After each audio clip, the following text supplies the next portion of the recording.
Hello everyone, welcome back to YouTube channel Legal Nursery. कैसे हैं आप सब लोग। हम लोग अपने पिछले लेक्चर्स में एमपी डीएलओ के लिए और एमपी एडीपीओ के लिए जो कॉमन सब्जेक्ट है जुवेनाइल जस्टिस एक्ट वो देख रहे थे। हमने उसमें चैप्टर 3 तक कवर कर लिया था। आज हम कुछ डिफरेंट सब्जेक्ट उठा रहे हैं जिसका नाम है indecent representation of women prohibition act 1986। छोटा सा एक्ट है ये, इसको कोशिश करते हैं आज ही के लेक्चर में कंप्लीट करने का। जुवेनाइल जस्टिस एक्ट की सीरीज है वो हम कंटिन्यू रखेंगे, बीच बीच में दूसरे सब्जेक्ट्स भी देखते रहेंगे।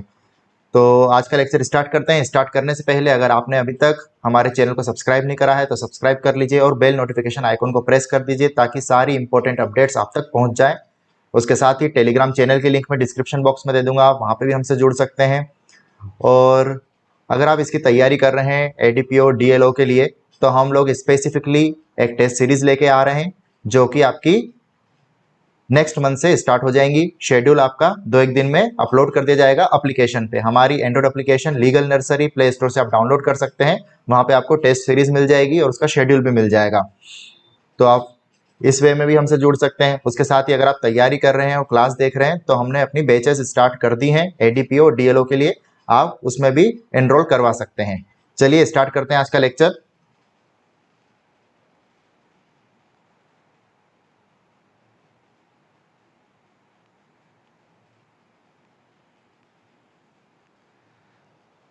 ओके, तो इस एक्ट का नंबर एक्ट नंबर 60 1986। ये आपको सबको पता ही है, मैंने बताया था कि आपको एक लिस्ट बनानी है जितने एक्ट्स हैं 28 एक्ट्स एडीपीओ के, डीएलओ के लिए जो 17 है उन सब के आपको एक्ट नंबर इन्फोर्समेंट डेट बिल्कुल मेंटेन करके रखना है और रिवाइज करते रहना है। एक्ट नंबर 60 ये डेट याद रखना है आपको। ओके, उसके बाद में एक डेट आ जाती है आपकी इन्फोर्समेंट डेट, ये भी आपको ध्यान रखनी है। चलिए इसका जो प्रियम्बल है, प्रियम्बल देख लेते हैं। तो प्रियम्बल में बस ध्यान रखने की चीज एक है कि प्रोहिबिट करता है, किस चीज को प्रोहिबिट करता है, इनडिसेंट रिप्रेजेंटेशन ऑफ वुमेन को थ्रू एडवर्टीजमेंट्स और इन पब्लिकेशंस। दो वर्ड यूज है, एडवर्टीजमेंट और पब्लिकेशंस। उसमें क्या चीजें आ जाएंगी आपकी, पब्लिकेशन में ही आपकी आ जाएंगी थ्रू राइटिंग, पेंटिंग, फिगर्स और इन एनी अदर मैनर। ठीक है, इसमें से क्वेश्चन नहीं आएगा आपका। यहाँ पे हम देखते हैं तो यहाँ पे जो सबसे इंपॉर्टेंट बात आ जाती है आपकी show title, extent and commencement में। दिस एक्ट में be called the indecent representation of women 1986। और ये एक्सटेंड जो है ये ध्यान रखना आपको, it extend to the whole of India except the state of Jammu and Kashmir. अब ये बदल चुका है, ठीक है, अब ये जम्मू कश्मीर तक एक्सटेंड हो रहा है, मतलब ये मानेंगे it extends to the whole of India. ये वाली चीज खत्म हो गई है ना, तो इसको ध्यान रखिएगा। और इसकी एंट्री नंबर जो है आपकी वो है 39th entry in Jammu and Kashmir reorganisation act 2019 के 5th शेड्यूल में। कौन से शेड्यूल में? 5th शेड्यूल में। ठीक है, तो ये एंट्री भी मेंटेन कर लीजिएगा, लिख लीजिए इसको। चलिए आगे बढ़ते हैं। कौन सी डेट को होगा ये coming to force? 2 October 1987। Alright, चलिए डेफिनेशन देख लेते हैं। एडवर्टीजमेंट, एडवर्टीजमेंट में क्या इंक्लूड्स होगा, इन वर्ड्स को भी ध्यान रख लीजिएगा। डेफिनेशन में दो ही वर्ड आते हैं, इंक्लूड्स और मीन्स। ये कुछ बारीकियां हैं, इनको समझना बहुत जरूरी रहता है, तब आपकी जो कमांड है वो लॉ के ऊपर बहुत अच्छी बनती है। तो एडवर्टीजमेंट इंक्लूड्स है, मीन्स नहीं है ना। क्या क्या इंक्लूड होता है एडवर्टीजमेंट में? कोई भी नोटिस, सर्कुलर, लेबल, रैपर और other document and also include. ठीक है, ये सारे एक तरीके से डॉक्यूमेंट्री हो गए आपके। उसके अलावा क्या इंक्लूड हो सकता है? Visible representation made by any means of light, sound, smoke और गैस। लाइट, साउंड, स्मोक और गैस से जो भी आपका विजिबल रिप्रेजेंटेशन बनाया जाता है, मतलब दृश्य रूपण बनाया जाता है, वो सब भी एडवर्टीजमेंट में आ जाएगा। उसके साथ में सेकंड हमारी डिस्ट्रीब्यूशन। ये सब आपका अल्फाबेटिकल ऑर्डर से है, इसको बहुत इजीली 6 डेफिनेशन से आप याद रख सकते हैं। एडवर्टीजमेंट, डिस्ट्रीब्यूशन, डिस्ट्रीब्यूशन मतलब वितरण। इसमें क्या आता है, इसमें भी इंक्लूड में क्या चीज आ जाएंगी? By way of samples whether free और अदरवाइज। मतलब एक डिस्ट्रीब्यूशन जो एक्चुअल डिस्ट्रीब्यूशन रहेगा, जो सैंपल के फॉर्म में नहीं रहेगा वो तो है ही, लेकिन उसके साथ में क्या इंक्लूड हो रहा है? जो कि वे ऑफ सैंपल है, सैंपल के फॉर्म में अगर कोई चीज डिस्ट्रीब्यूट हो रही है तो वो आएगी, भले ही वो फ्री हो या फिर चार्जेबल हो। ऑलराइट, ये चीजें ध्यान रखिएगा। अगर ऐसा क्वेश्चन आ जाए कि डिस्ट्रीब्यूशन जो है वो बाय वे ऑफ सैंपल नहीं है तो क्या वो इस डेफिनेशन में आएगा या नहीं आएगा? तो बिल्कुल आएगा। जरूरी नहीं कि सैंपल हो, वो इंक्लूड करता है, इसमें सैंपल भी है और एक्चुअल डिस्ट्रीब्यूशन जो विदाउट फ्री ऑफ कॉस्ट रहे वो भी हो सकता है। सेकेंडली, आपका इनडिसेंट रिप्रेजेंटेशन ऑफ वुमेन का मतलब क्या है? अब यहाँ पे जैसा हमने देखा है इंक्लूड और मीन्स, इसका मतलब बताया गया है ना, क्या हो सकता है, क्या मतलब है इसका? इसका मतलब है depiction in any manner of the figure of women. ठीक है, आकृति, फिगर मतलब आकृति की बात करा है। इनडिसेंट रिप्रेजेंटेशन ऑफ वुमेन में क्या है? Figure of the women, her form और बॉडी और एनी पार्ट देयर ऑफ, किसी पार्ट को रिप्रेजेंट कर रहा है, डिपिक्ट कर रहा है, इन सच अ वे, किस तरीके से? Such a way to have the effect of being indecent और डेरोगेटरी और डेनिग्रेटिंग वुमेन और is likely to deprave, corrupt और इंज्योर द पब्लिक मोरालिटी और मोरल्स। इन वर्ड्स को थोड़ा याद कर लीजिएगा तो बेटर रहेगा आपके लिए, है ना। वैसे तो इन सब का एक ही मतलब होता है, अशिष्ट, अशिष्ट रूप से, है ना, अपमानजनक, अशिष्ट रूप से, इस तरह से कोई काम करता है कि उसकी जो इज्जत है वो कम होती है, ठीक है ना, बेइज्जती होती है, उस तरह से कोई काम करता है, या फिर क्या करता है, पब्लिक मोरालिटी को क्या करता है, करप्ट करता है, इंज्योर करता है ना। ये दो तरह की बातें हैं यहाँ पे, बीच में ये अलग और उसके पहले की ये अलग, तो इनको याद कर लीजिएगा, इसमें से भी कभी क्वेश्चन आ सकता है यहां से, पब्लिक मोरालिटी और मोरल्स। चलिए, लेबल मींस, लेबल में क्या इंक्लूड होता है, ये बहुत इंपॉर्टेंट डेफिनेशन आपकी आ गई यहाँ पे। इसमें से जितनी हमने देखी सबसे ज्यादा इसमें चांसेस है आपका क्वेश्चन आने का। तो लेबल मींस, लेबल इंक्लूड नहीं है, लेबल मींस अगेन क्या क्या होता है, लेबल का मतलब क्या होता है? कोई भी रिटन, मार्क्ड, स्टाम्प्ड, प्रिंटेड और ग्राफिक मैटर अफिक्स्ड टू और अपीयरिंग अपॉन एनी पैकेज। ठीक है, साथ में पैकेज, पैकेज में क्या इंक्लूड होता है? पैकेज में बॉक्स, कार्टन, टीन और अदर कंटेनर। और प्रिस्क्राइब्ड मतलब जो भी इस एक्ट के द्वारा रूल्स बनाए गए हैं वो। हमारा डेफिनेशन क्लॉज कंप्लीट, ऐसा कुछ टेक्निकल नहीं था, समझने वाला।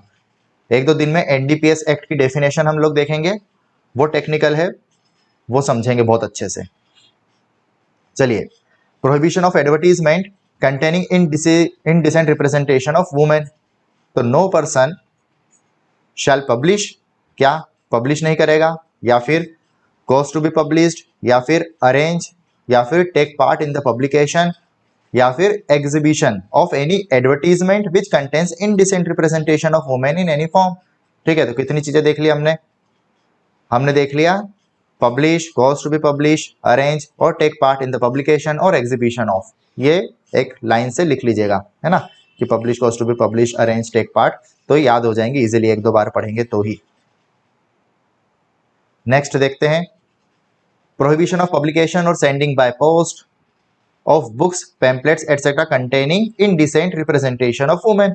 तो no person shall produce, ना तो प्रोड्यूस करेगा या फिर प्रोड्यूस करवाएगा और cause to be produced, या फिर sale, let to hire, distribute, circulate और send by post any book, pamphlet, paper, slide, film, writing, drawing, painting, photographs, representation of figure which contains indecent representation of women in any form. ये याद करने की बिल्कुल भी जरूरत नहीं है, एक बार पढ़ लेंगे तो समझ जाएंगे किसकी बात कर रहा है। कुल मिला के बात ये सर्कुलेशन की कर रहा है ना, सर्कुलेशन और प्रोड्यूस की, इनके थ्रू बुक, पेपर, पेंटिंग, तो ये भी याद ही रहेगा क्योंकि ये हमने कहीं ना कहीं आईपीसी में भी पढ़ा है। कौन सा सेक्शन? सेक्शन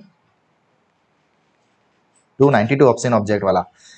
और ये तो बिल्कुल उससे मिलता जुलता ही, उसका जो एक्सेप्शन है 292 का जो सब सेक्शन 2 है उसका जो एक्सेप्शन है वो इससे बिल्कुल मिलता जुलता है, बस एक चीज अलग है, वो मैं बताता हूं आगे। Provided nothing in this section shall apply to, इसमें क्या अप्लीकेबल नहीं होगा?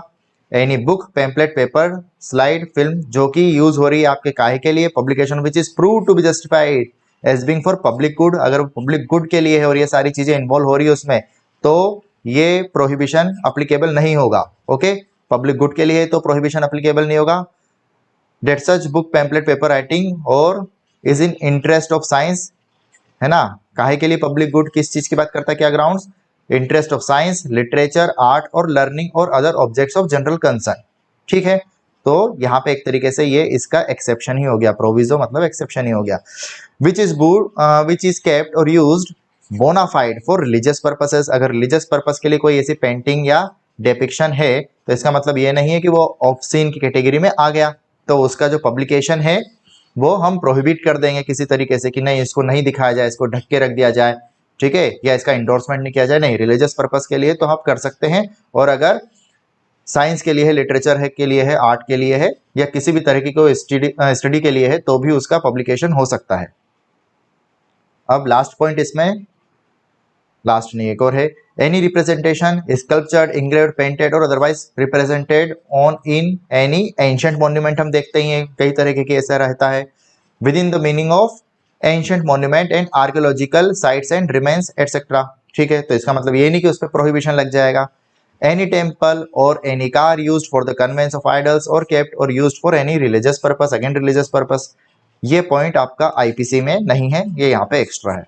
Any film in respect of which the provision of Part 2 of Cinematograph Act 1952 will be applicable। ठीक है, तो ये एक्स्ट्रा पॉइंट है, इसको याद रख लीजिएगा, ये इंपॉर्टेंट बन जाता है आपका। Cinematograph act.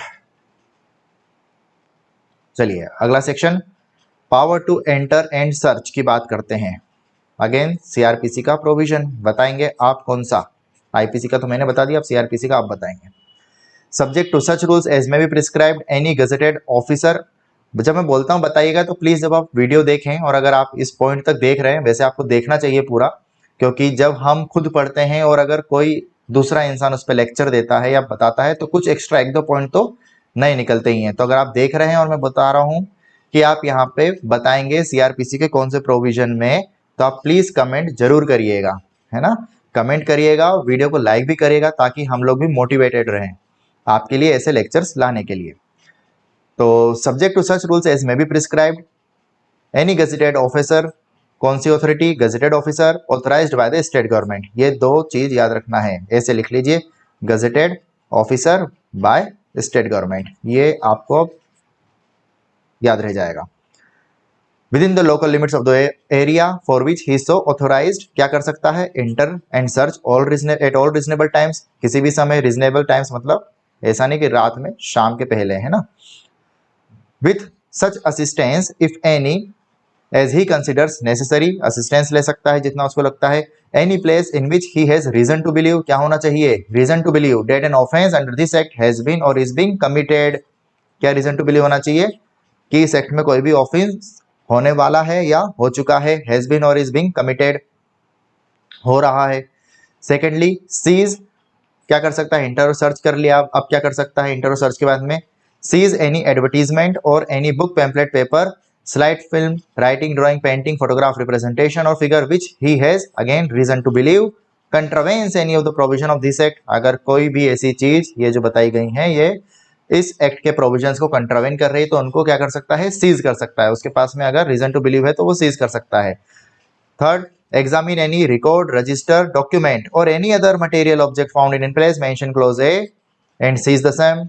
एग्जामिन कर सकता है इंटर के बाद में, ठीक है, और अगर उसको ऐसा कुछ लगता है कि हाँ इसमें कुछ ऑब्जेक्टेड मटेरियल है तो वो क्या कर सकता है, seize the same if he has reason to believe that it may furnish evidence of the commission of an offence. अगर उसको रीजन टू बिलीव है, उसको भी विश्वास है कि ये क्या करेगा, एविडेंस के लिए सफिशिएंट है ये चीज, तो फिर उसको भी वो सीज कर सकता है। प्रोवाइडेड डेट, अब ये प्रोविजो आपको याद रखना, provided that no entry under this shall be made into private dwelling house without a warrant. ये बहुत इंपॉर्टेंट हो गया आपके एग्जामिनेशन के लिए कि बिना वारंट के प्राइवेट ड्वेलिंग हाउस में एंटर नहीं कर सकता।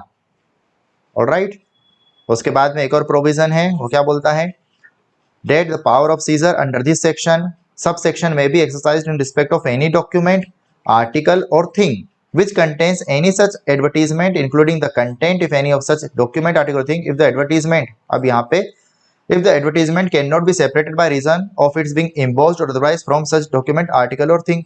अगर किसी आर्टिकल, थिंग या डॉक्यूमेंट के ऊपर कोई जो ऑब्जेक्टेड मटेरियल एम्बोस्ड कर दिया गया है तो और अगर वो सेपरेट नहीं हो सकता है तो उसको विदाउट सेपरेशन ही आप सीज कर सकते हैं, without affecting the integrity, utility और सेलेबल वैल्यू देयर ऑफ, तो उसको ऐसे ही आप सीज कर सकते हैं, ठीक है ना, ताकि वो खराब नहीं हो एविडेंस आपका।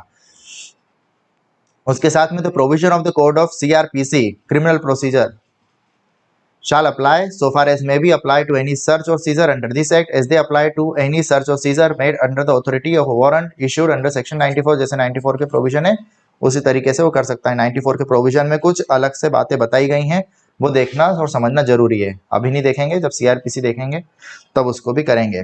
तब तक आप चाहें तो बता सकते हैं, और सर्च और सीजर के कौन कौन से प्रोविजन सीआरपीसी में दे रखे हैं ये तो आप बताएंगे ही कमेंट बॉक्स में।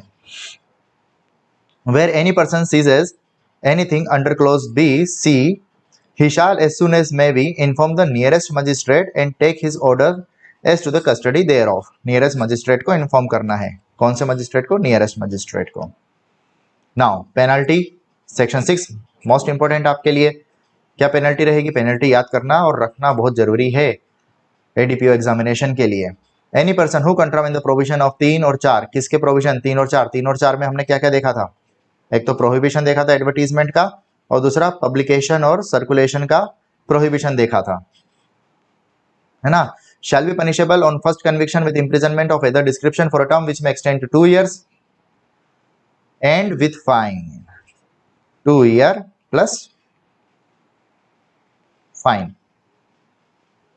कहां तक की? 2000 रुपीज तक की। And in the event of second or subsequent, लेकिन फिर भी वो एक बार कन्विक्ट होने के बाद भी, सजा भोगने के बाद भी नहीं मानता है, तो फिर दूसरी बार में क्या होगा? सेकंड और सब्सिक्वेंट कन्विक्शन अगर उसका होता है सेम ऑफेंस में, तो फिर क्या होगा?